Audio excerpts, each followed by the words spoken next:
Makibahagi sa aming balitaan, i-like lamang ang aming Facebook page o di kaya i-follow nyo kami sa aming YouTube channel. Para naman po sa inyong mga comments, suggestions at public service announcement, mag-email lamang dito sa IBC.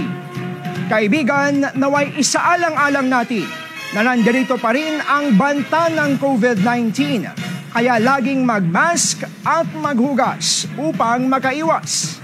At yan ang mga makabuluhang balitang aming nakalap.